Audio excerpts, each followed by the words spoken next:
Hello, everybody, and welcome to the Parkinson's Warrior podcast. I'm your host, Dr. Michael Hyland, physical therapist, and I am very excited to bring you a special guest today. This is Mr. Bill Wild of Parkinson's Lifestyle Management, among other things. And Bill has graciously donated his time this morning to be with us. And speaking of donation, I wanted to do a really, really quick plug. If you like the show, if you appreciate what we are doing, I would love it if you would become a co-producer of the show through our Patreon co-producership. And the link to that is in the show notes. It's patreon.com/pdwarriors. For the cost of as little as $2 a month, you can help the podcast to move forward, onward, upward, and grow bigger. And without further ado, I want to welcome our guest, Bill Wild. Thank you so much for being here this morning, Bill. Oh, thank you, Michael. I appreciate it. And I look forward, and I have been looking forward to this for some time. Yes, I really appreciate it because I know you're busy as well as, we're all busy these days. So I do appreciate that very much. So I'm assuming our audience, some of our audience may be familiar with what you're doing, but I don't want to assume that. So I don't want to assume that because I want them to hear everything and all of the great details. But first of all, I wanted to really have our audience learn a little bit more about you. I mean, you and I have known each other a little bit over the last couple of years and had a lot of correspondence, but and you're also in my Facebook group. But I wanted to introduce you to everybody and have you tell us a little bit about yourself and your background professionally and what led you to where you are today. Okay, I am an old dog. And when I went to school, I have a master's degree in exercise physiology and science.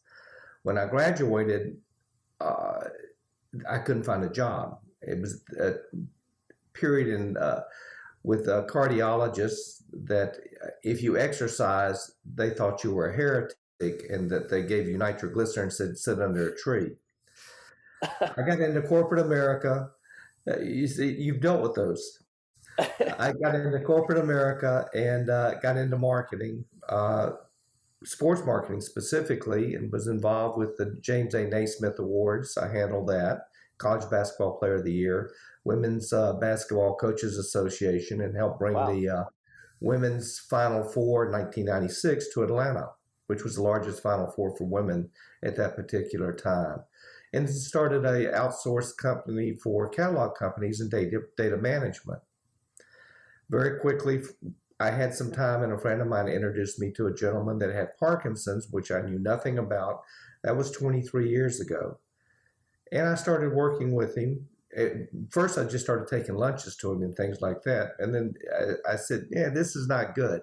So we started doing some things. And through that, it evolved that I got him off a scooter and walking. And I said, this takes me back to my roots. I was an owner of the company closed, and I started doing this. All word of mouth, I do nothing, no advertising, all private pay, I don't take insurance. I have customers 4, 5, 6, I had one customer 10 years.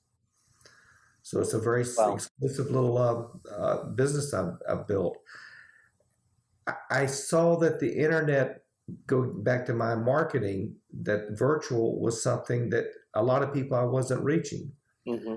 So I built a website, wrote articles, and started marketing myself virtually to people with Parkinson's, specifically through Facebook, specifically to Parkinson's groups globally. And I built that base to about 3,000 now. And I send out a newsletter, as you know, Michael, every Wednesday. I send out a post every week. The post reaches about 300,000 people globally every week. So, and it's little things about lifestyle.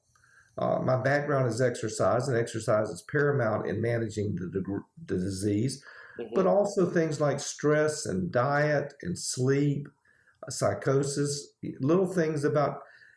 You can have Parkinson's, but that doesn't mean that your quality of life has to be, and you give up. You can still have a very good quality of life and do things. You just have to make some adjustments with your lifestyle.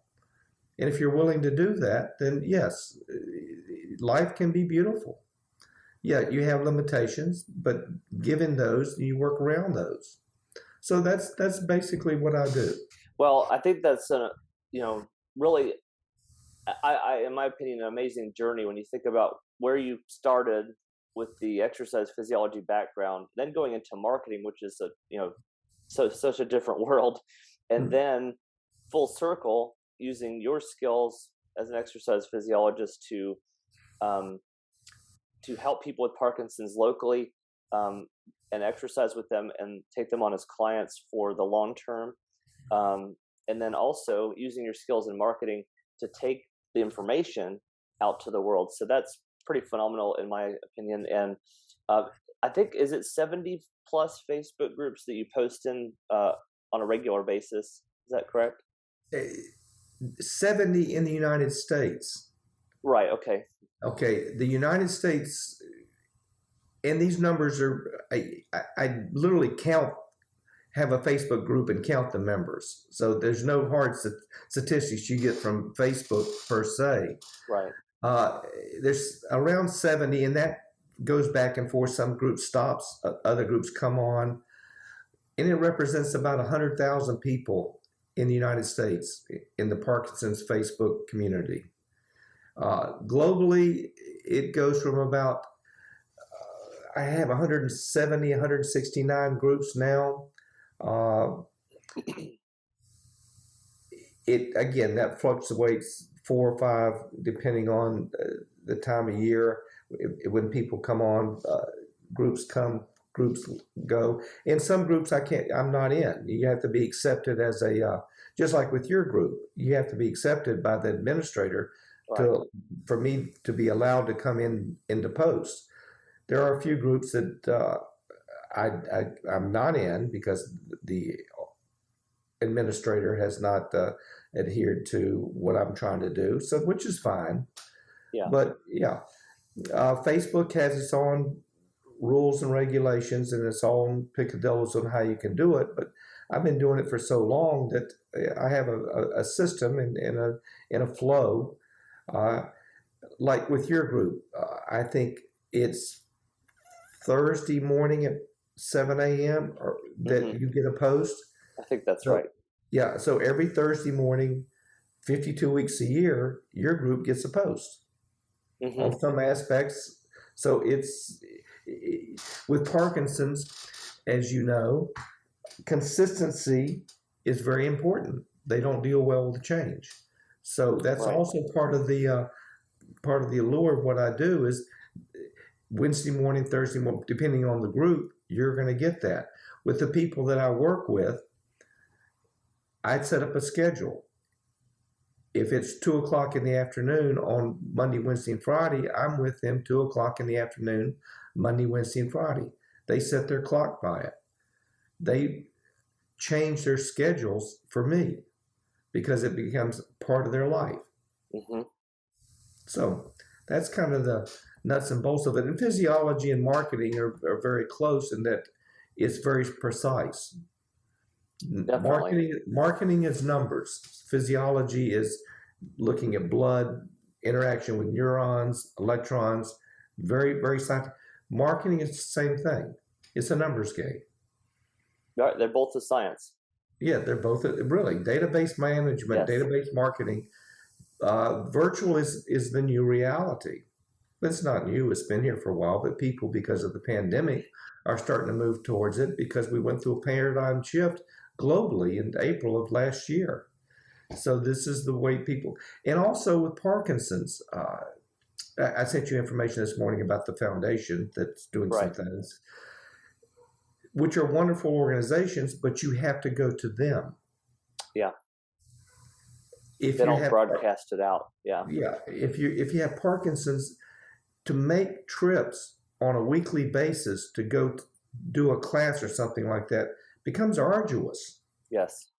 What you and I are doing, we're bringing it to people's home at their convenience. Exactly. Because also, Michael, one of the things I found is people go to classes and they do things, but you don't live in the class, you live in your home. So you got to translate what you're doing into the home. So if That's you're the doing key. it in the home, you work around.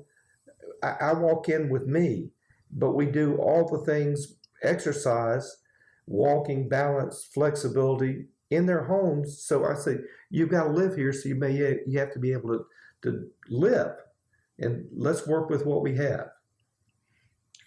Yeah, and that's so important. I think that's an element of healthcare that's I want to use a controversial term maybe, but or a provocative term, but I think it's grossly underestimated in terms of the importance of delivering care in the home. I mean, there's home health and things like that, but what you and I do is even different than that, because I mean, I do just to talk about myself for just a moment. I in my practice, we bill Medicare and other insurances. Well, Medicare Advantage and things like that. But and we do deliver care in the home. It is physical therapy that's paid for, but we also do, similarly to what you do, wellness services for people that want to exercise regularly with and keep their Parkinson's at bay, and manage that. So um, if house calls are in vogue now, I feel like they're becoming in vogue. If I should say, because there's more and more companies popping up offering physician services in the home X-ray services, home nursing, all this stuff. So and that's because people are, as you said, they have to live in their home, but also they're more comfortable in that environment. Would you agree with that? They would be more receptive in general to a lot more. Oh, absolutely, Michael. Remember who our audience is. Our audience is Parkinson's. Hmm. And Parkinson's don't do well with change or other things going on. And you take them outside their environment. Yeah, you have the socialization, which is very important. But the stress of going 10 miles to a class, Mm. by the time they get there, they could, especially if there's traffic problems or it's raining or snow or things like that, it makes it very difficult and they don't do well. And the key is being regular. And you said that Yeah. a few minutes ago, is regular. We're dealing with a progressive disease. Insurance will only pay so much for PT. Right. You can't stop. Right. There has to be a continuance. Yeah. It has to be paramount that there's a continuance. Because when you stop, everything that you gain, you lose, and then you got to start all over again. So Right. what you and I do, is we're helping people manage it through exercise. And the progression can be managed. It can. Yes. Yeah. Absolutely. Yeah. If I have a client on a walker, I get them walking and get away from the walker. If they're in a wheelchair, I get them out of the wheelchair into a walker, Hmm. and we keep them there. Yeah, that's very important. I had an anecdotal story really quick. Currently have a patient who, as of October, was not using an assisted device at all, was independent with everything. And without getting into a rabbit hole, essentially due to some what I consider questionable advice from his physician, um, they weren't they were not timing medications properly around meals. Wow. And again, that's a rabbit hole we could go down for a whole hour, but um, be that as it may, um, October, essentially that was the last time he saw this physician, and then that was when things started to go downhill after that little tidbit of advice. And he started falling right and left, became dependent on an assisted device, required assist for all ADLs, activities of daily living, and now has a paid caregiver coming in. Um, Whoa. and so literally in the last week actually, not even a week and a half, about a week ago, we had a conversation, and with he had some major fluctuations with my sessions with him, and something prompted me to ask about medication. I don't know what, but I thought, I basically said, have there been any changes in your medication? And they were like, well, not really. No, not really. Dosage changes or anything like that. I said, really? Because it seems like you're having off times while I'm here. And I said, when are you taking your medication based on when you're eating? And I said, are you waiting 30 minutes at least before, like, taking the pill and then waiting 30 minutes at least before eating, or an hour after eating? And they were like, wow, we were doing that for a long time, but we we haven't been as cautious about that recently. And I said, really, when did that change? It was, well, the last time we were at the neurologist's office, she said we didn't have to worry about that anymore. Okay. Anyway, that's the story. But just goes to show you, like, how fast things can change, even whether it's medication dosing or improper timing of medications.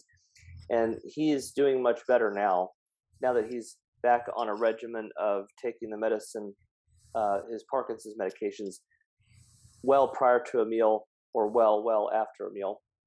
And Good. he's had 4 or 5 excellent days. So, and it's been that short of a period of time, less than a week. So I just mentioned that because we were talking about assisted devices, and that's something that he needs to work towards, is getting off that walker, because it literally was not something he needed 4 months ago. Michael, what I have or found, 6 months ago. and I tell my clients, a walker is a piece of machinery. Yes. And doctors prescribe walkers, but they don't teach people how to use the machinery. Machinery is dangerous. Right. I've had more clients get prescribed a walker and they end up breaking something because they don't know how to use it. Or they start leaning on it and their posture goes to hell in a handbasket. And as I preached to them, I said, it's a walker, not a catcher. Stand up and walk. It's not catching you from falling. It's to help you walk. Right. But again, and I tell them over and over and over again, this is a piece of machinery. Machinery can be dangerous if you don't know how to operate it correctly. Exactly. But these are the things you and I deal with on a daily basis. We walk in medication. Every time a client of mine goes to the doctor, I have to watch them like a hawk to see what if there's changes and what the changes are. Right. And I tell them, and you're well aware of this, that it's the practice of medicine, and guess who they're practicing on? Is that not correct? Exactly right. Yes, because they are. And you're exactly right about. Of course, I know where you're coming from with that comment and joking about it, but at the same time, it literally is true in a way that with people with Parkinson's in particular, with dosage changes, it is very much an experiment. Oh, unbelievable the effects it can have. Just like the timing, 30 minutes with the blood-brain barrier and taking medicine close to meals has a huge impact. Now your client is gone from being able to be functional to in a position that high probability of falling and breaking something and going into the hospital. Right. Because of a 30-minute difference in taking the medications. Yeah, it's that crucial. So it is that crucial. So it's, yeah. And that's what was going to lead me into what I was going to say next is just, I don't want to get too off topic too, because I want to make sure that people get to hear about, and some of the things we're talking about are pertinent to Parkinson's lifestyle management and the information that you put out. So right. Tell us a little bit about essentially the meat and potatoes of what you get out of Parkinson's lifestyle management, and if you sign up on the website. You get access to instructors like yourself. I have virtual instructors that I provide space on my website, and that we do webinars, which you and I'm going to host a webinar coming up in April for you. You get access to that. Every week you get an article, a short article on some aspect of how to manage the disease. The article that went out this morning was Dr. J. Albert's with forced aerobics, who you're familiar with, and right. The importance of forced aerobics in managing Parkinson's. Last week it was on leads in urban environment, exhaust, and how that can damage the brain and cause Parkinson's. So every week you get some little tidbit on Parkinson's and how to manage it, and then you get access to. Right now, I have over 100 articles I've written on different subjects on Parkinson's, and then there's a section with YouTubes, which I have over 500 YouTubes on Parkinson's. And then archives, there's over 90 articles now I've written on the weekly articles, and then access to instructors. So it's a pretty comprehensive website for management of Parkinson's. That's great. If you want to. And the other thing I've done is you can't Google Parkinson's lifestyle management. You're right. I've tried. Because you get a lot of spammers. Yes. I put filters in there so only people with Parkinson's can get there. Your people on your Facebook page, through the post that I send, can join. There's a link that you can register and join. And that's by design, because I want people only with Parkinson's. Yeah, absolutely. And here's the $1 million question, which is an ironic way to put it. Tell us how much it costs. Nothing. Exactly. It's amazing. This is offered at no cost. It's totally free. Yes. Yeah. Totally free. So what do you have to lose, everybody? This is an amazing opportunity. If you've never heard about this before, it's hand-fed content to educate about Parkinson's disease. If you or a loved one who have Parkinson's, this is exactly for you. I have a little visitor trying to break in my office right now. That's the benefit and the curse of having a home office. But yes, it is free of charge, and it's so much to offer within that membership on the website. So something I wanted to say really briefly about spammers that you brought to mind with that comment is that in Facebook groups, and this is notorious, there are people that you almost want to call them trolls, but they're bots or individuals that will spam Facebook groups. Basically, they're snake oil salesmen selling fake cures. And I know you've seen this, Bill. Mm-hmm. Oh, yeah. And let me just tell you, I mean, I feel like I shouldn't have to say this, but I really need to say this for those of you listening, that if anybody is offering some kind of magical cure for Parkinson's disease, or some magic herbal formula that cured my Parkinson's, don't listen to it. As wonderful as that would be, that's a big red flag right there. Oh, absolutely.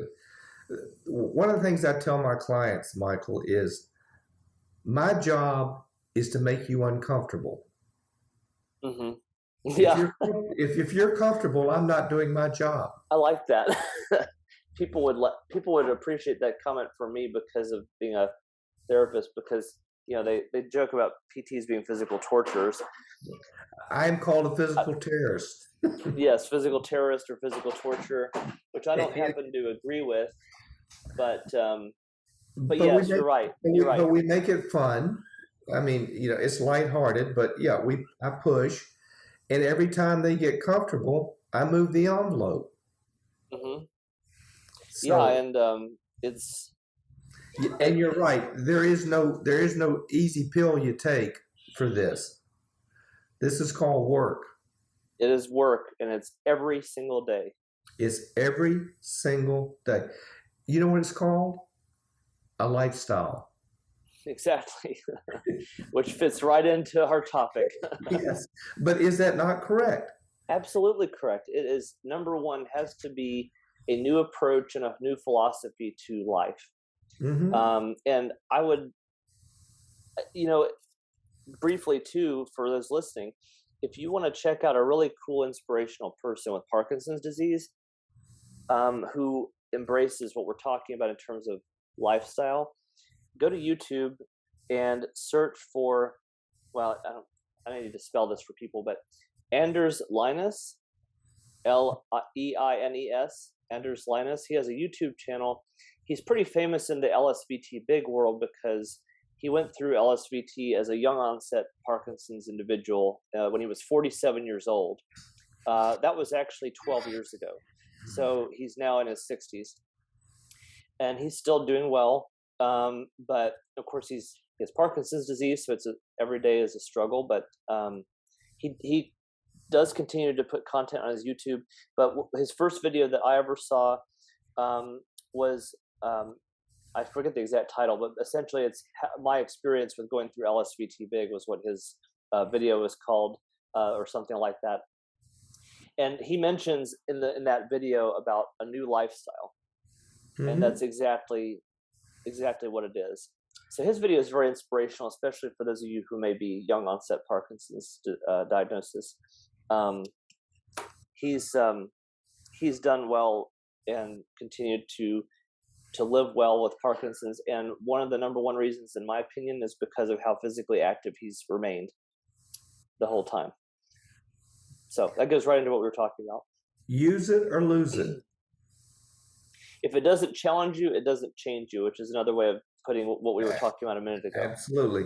And getting back to more about Parkinson's lifestyle management, the first Tuesday of every month, there is a webinar that I send out to my base and to Facebook for people to join, to look and get information from professionals like yourself who will be doing a webinar in April. And it's speech pathologists, physical therapists, doctors of physical therapy, exercise physiologists, kinesiologists. So that's how and there's a link to their website where you can go and participate with them virtually. That's how money is generated, is we offer services to people, professional services. Right. That may be in Gadsden, Alabama, or someplace in Oklahoma that's out in they have Parkinson's. They don't have access to professionals. Alaska, right.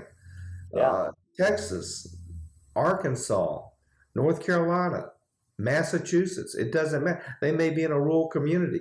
Or I have a friend in North Dakota. Her husband has Parkinson's. There's not a neurologist within 3 states that's familiar with Parkinson's.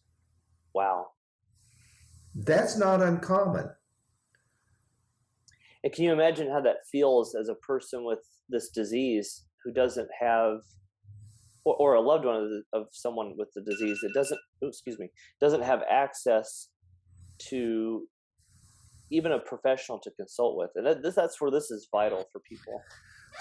What about Uruguay or Paraguay or Puerto Rico or Mexico? Right. These are people that's part of my database that have access to people like you. I mean, they will never, ever in Paraguay have access to someone like Dr. Michael Hyland to do physical therapy for their Parkinson's.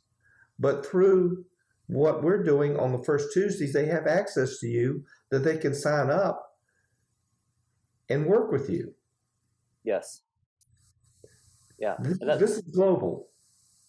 Yeah, and that's the way it should be. Yeah, that's exactly the way it should be. Just because you have Parkinson's doesn't mean you should be limited to the accessibility to professionals. Absolutely not. I would love to see in the future a global network of providers that people can access. And yes, you may have to pay for that, but that's something that is essential for managing the disease. But it would be amazing to have that network, and especially a network of people that speak the different languages. Let's get into cost, if we could. Sure, we could take a moment to do that. Because this goes into lifestyle. I get, are you free? No, I charge a fee. Well, Medicare pays for, or my insurance pays. Yeah, they pay for 12 or 14 visits. My relationship is I'm with you for years. Now, we talk about cost. If you fall and you break a limb, or you hit your head and you have to go to the hospital, now we start talking about some serious costs. Absolutely. And you have to have a provider, healthcare, come in and take care of you. I had a client recently that $30 an hour for healthcare, 24 hours a day. Yep. Now we start talking about, so let's look at cost versus benefit, and what we're looking at here. We're looking at quality of life. Yes. Absolutely. And also not even just the cost monetarily. We also have to consider the cost emotionally, the cost of independence, anxiety, depression, everything that can go along with an injury. And all the people around you, what they have to go through and what it's going to cost them. Caregiver burden. So it annoys me a little bit when they say, you cost. No, I'm an investment. Exactly. And dear listener, that is the number one way to look at anything you pay for to make yourself better, especially when you have Parkinson's, is look at it as an investment in your future.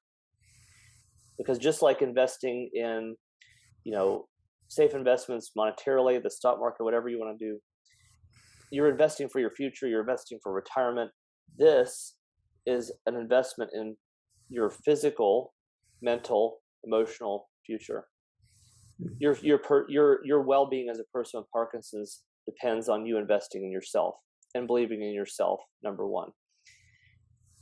I really think that we've talked about as much as we need to about the topic today, but I do want to have everybody know where to access you if, and this has been great, by the way, but I want to, where would be the best place to access Parkinson's Lifestyle Management or to get in touch with you directly? For your group here, go to International Warriors Facebook page. Oh, my Facebook group, yes. Yeah, and look at my, and I have a post. Every week there's a post with a link to my website. Do you mind to give us the direct website URL? It's www.parkinsonslifestylemanagement.com. That's it. One word. Parkinsonslifestylemanagement.com. Parkinson's Lifestyle Management. Perfect. And is that the best way to get in touch with you, or I don't know if you prefer to give out more information on getting in touch, but ParkinsonsNow@gmail.com is the email address. Perfect. Well, every person that leaves a comment on a post, I reply to. Every person that emails me, I reply to. And he does reply to the comments on posts. I can vouch for that. And that's appreciated. And I also wanted to reiterate what you just told me about contact information. So obviously parkinsonslifestylemanagement.com and parkinsonsnow@gmail.com is Bill's email address if you want to directly get in touch with him and reach out. And I will put these links in the show notes as well for reference. And I felt like very quickly, Michael. Yes. The website is translated in about 8 different languages. Oh, that's very important to know. Yes, I forgot to mention that. Yes. So there's little flags on the top of the home page. You click on that, and that translates it in that country's language. Yeah, that's wonderful. And that's awesome. So yeah, be sure to check that out. And if you're on Facebook, like we just mentioned, like Bill just said, the Facebook group is Parkinson's Warriors International. It's a private group. You have to request to become a member, but with most, there's very few exceptions to letting people in unless there's something really weird going on. But you can always find Bill's posts there, as and that's a good way to start as well. So um, I want to thank everybody for listening, and I want to thank Bill again so much for his time this morning.